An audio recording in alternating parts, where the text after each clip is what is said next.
perusahaan siapa yang nyuruh siapa? Itu aneh. Manarve itu aneh. Halo Bro dan Sis, selamat datang di program Omon DPR. Apa itu DPR? DPR diskusi pemuda rasional. Siap. Nah, pada kesempatan kali ini kita akan omon dengan santai menanggapi berbagai macam isu kontemporer yang sekarang lagi hangat di kalangan sosial media, di kalangan politik, ekonomi, dan isu-isu yang lain. Bersama saya, Bro Gilbran, dan ada kawan-kawan saya, Bro Dan sini. Kenalin, silakan. Ya, saya Bro Iqbal. Oke, gue Sis Gita. Sis kita, siap. Kita trio apa? Trio omon-omon ya kita ya. Kita trio omon-omon. Nah, pada episode pertama kali ini kita akan ngobrolin 3 isu, Bro dan Sis ya. Pertama isu yang lagi hangat kemarin habis di announce sama Pak Prabowo, yaitu isu THR. Oh, percepatan THR. Ada apa ini? Apa ada THR di Bandung? Yang kedua ada isu penundaan kata siapa ya? Nah, sini kasihan banget ya teman-teman ya. Sampai tanya isu kemarin teman-teman Pandawara diundang ke Istana. Ada apa? Ada apa nih? Ini kayak sudon banget ya. Kita sudon banget ya omong-omongnya. Tapi bagus lah. Bagus ya. Apresiasi. Oke. Menurut Sis kita nih, apa pandangan Mas dari kita Sis kita ini soal tadi kemarin Pak Prabowo dan namanya Pandawara datang ke istana. Iya. Gimana menurut Bro Sis ini?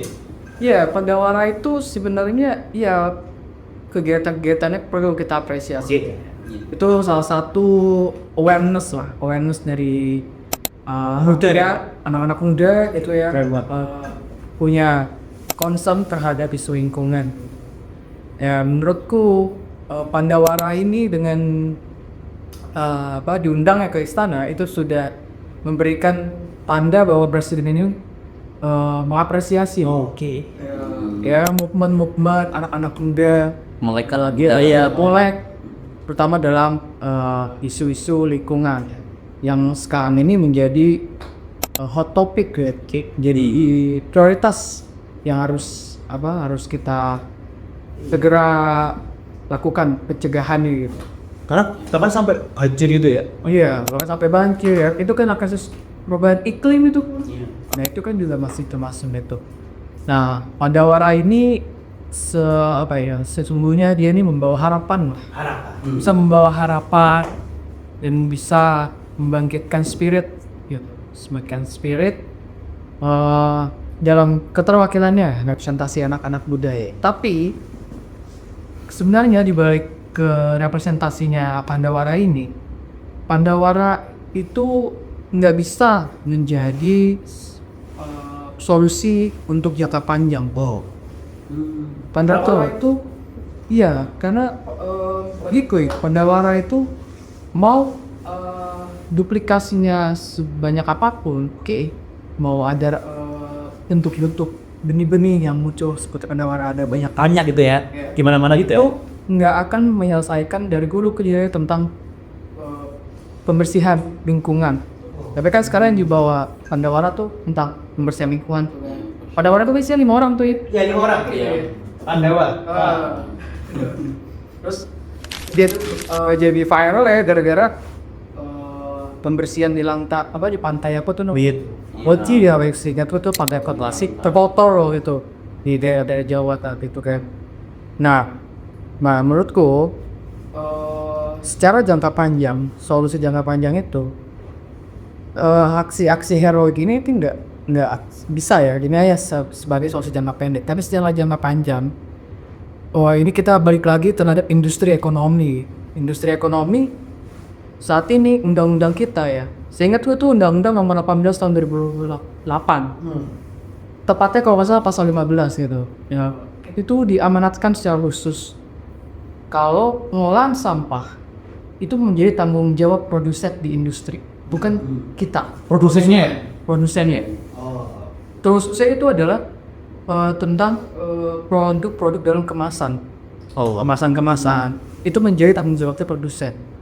Nah, terlebih kalau produsen industri gitu ya, di industri pemakanan ataupun sintetik gitu, itu dia masih berorientasi pada sachet ekonomi. Kita sebutnya sachet ekonomi. Konsep sachet ekonomi itu pola bisa dibilang itu pola ekonomi yang bentuknya adalah produsen membuat atau menjual produknya dalam kemasan kecil. Nah ini mengambil sachet, makanya disebutnya sachet gitu kan, sachetan. Nah itu biasa terjadi di negara-negara berkembang ya macam Indonesia ini. Nah itu tujuannya kalau pakai konsep sachet ekonomi itu tujuannya memang supaya gitu ya atau warga itu bisa terjangkau. Membeli barang-barang ya dalam skala kecil dan harga yang lebih murah. Nah, tetapi kendalanya itu balik lagi dalam regulasi atau kepastian hukum itu memang harus dipastikan kalau produsen itu yang memegang tanggung jawab besar konsumen itu yang harus highlight. Ini gitu. Nah, Ustaz, aku coba bentuk Membedah omongan. highlight beberapa nih soal Pandawara loh. Gimana tuh? Jadi Dujos Enggak, ini berdasarkan pengamatan subjektif. di perkembangan Pandawara dari waktu-waktu ini. Bahwa kita lihat ini kan cukup pesat nih bro. Pandawara nih mulai dari awal dia hanya menggunakan alat yang serba ala kadarnya kayak di pinggir pantai, bangun aksi sosial. Sampai hari ini sampai udah sewa alat-alat berat. Kan cukup ini perkembangannya cukup pesat. Ada berdiri tahun 2022. Iya, 2022 sekarang udah sampai seprogres inilah ya. Nah, ini kan yang kemudian hari ini sebenarnya cocok dengan tema Gen Z hari ini. Gen Z hari ini kan orang-orang yang sebenarnya dia suka hal-hal yang sifatnya spesifik. Spesifik. Iya, ngomongin soal lingkungan. Apa tuh lingkungannya? Lingkungan ya cuma fokus nih. Gak mau ngomong yang lain-lain. Kalau generasi-generasi sebelumnya kan mungkin dia lebih ke sifatnya kalau dulu kita kenal itu interdisipliner. Dia paham semua hal. Tapi hanya sekedarnya permukaan. Nah, kalau Gen Z ini kan banyak bilang anomalinya kan dia nggak kritis lagi, dia lemati, hati-hati. Ternyata enggak. Ya contohnya salah satunya kita bisa lihat dari Pandawara itu tadi. Dia punya satu kefokusan yang kemudian contoh ngomongin lingkungan nih. Ya udah dia akan total di wilayah itu. Ciri khas Gen Z. Iya. Fokus dia ada fokus. Menarik. Nah, akhirnya kemarin sampai dipanggil Pak Presiden. Nah, itu memunculkan perdebatan juga kemarin. Muncul perdebatan Di netizen itu banyak yang kemudian ngomong Pandawara masuk ke dikaran kekuasaan Pak Ali bahasanya. ini apresiasi atau pendekatan apa nih? Ada agenda potensi sektoral. Ya.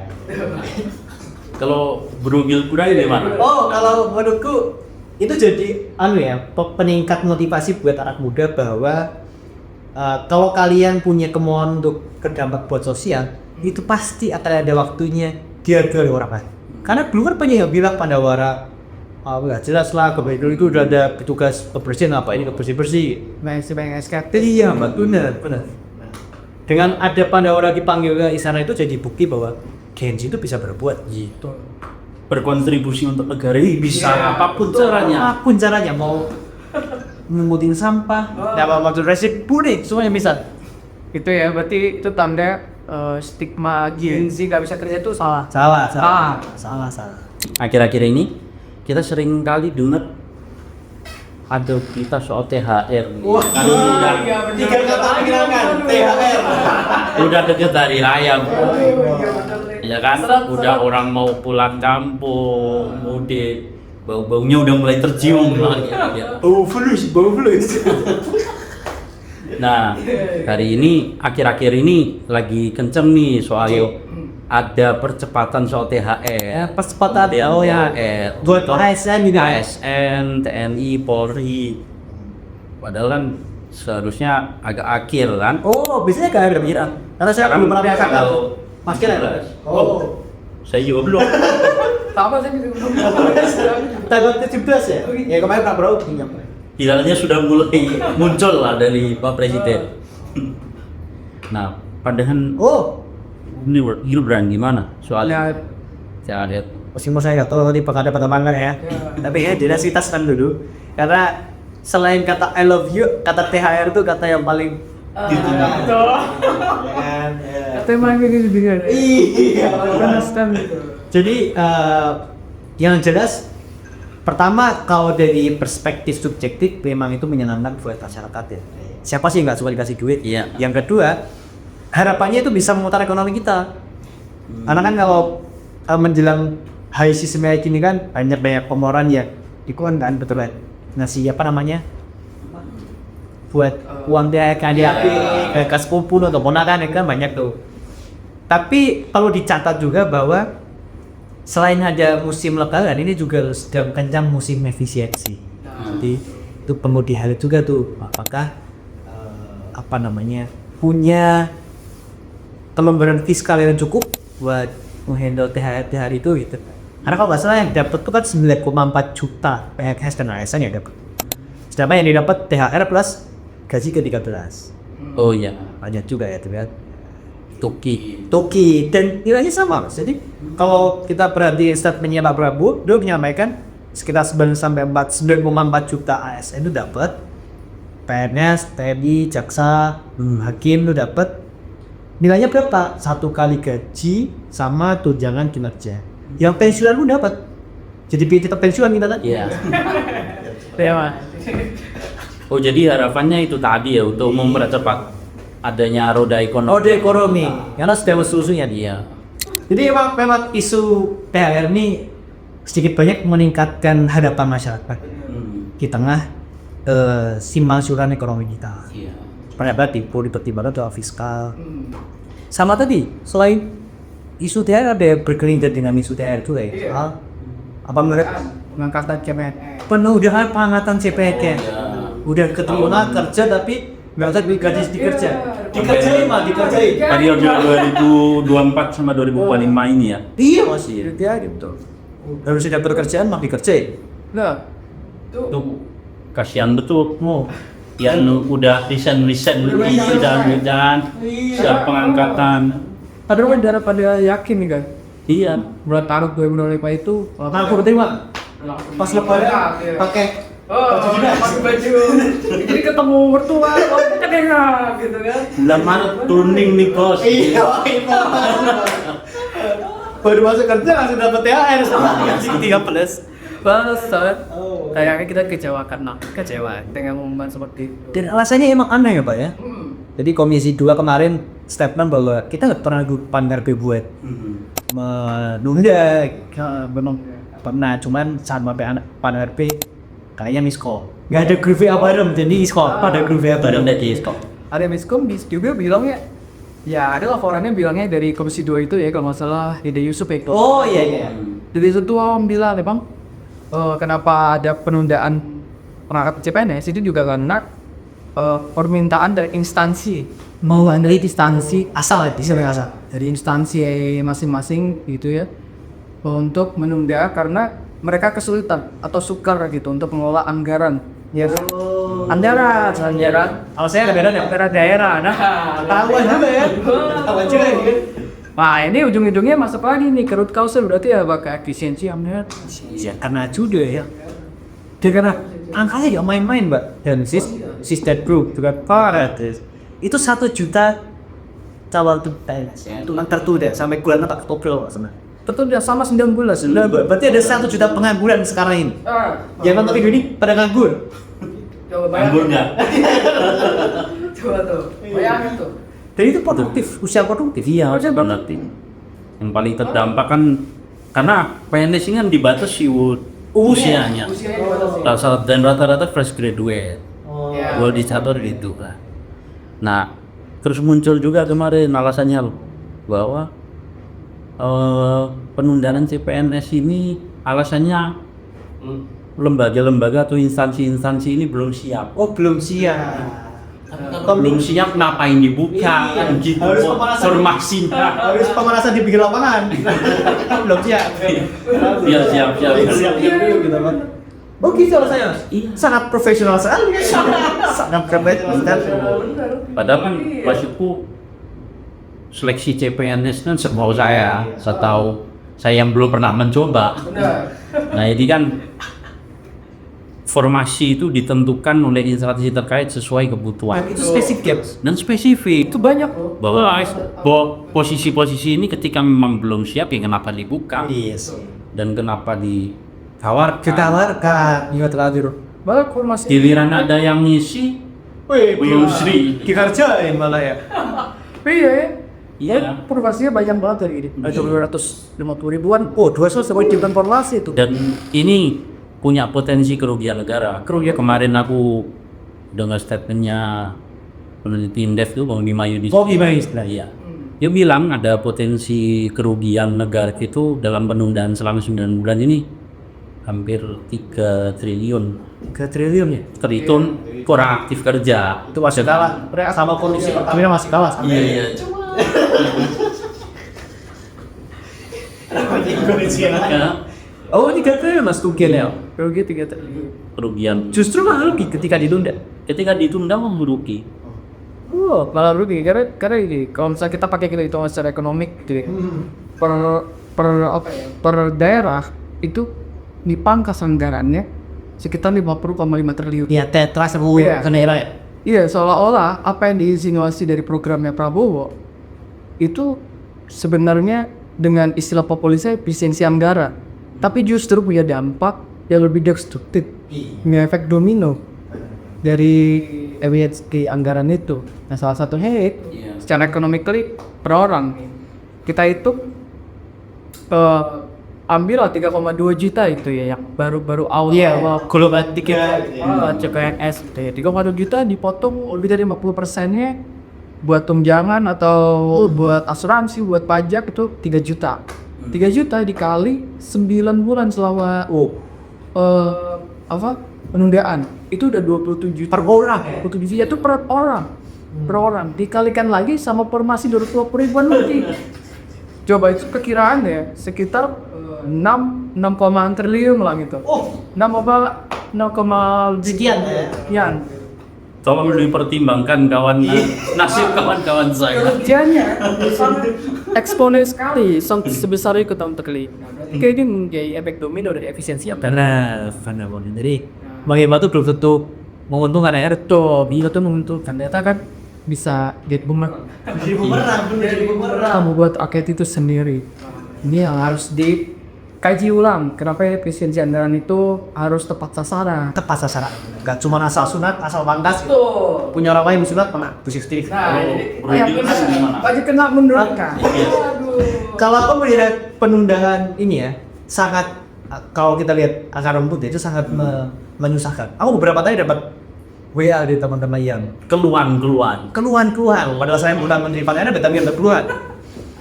Beliau menyampaikan bahwa benar mas, mereka udah telah resign dari pekerjaan.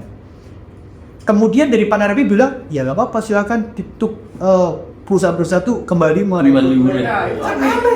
Itu aneh. Ini perusahaan siapa yang bilang siapa? Itu aneh. PNRB itu aneh.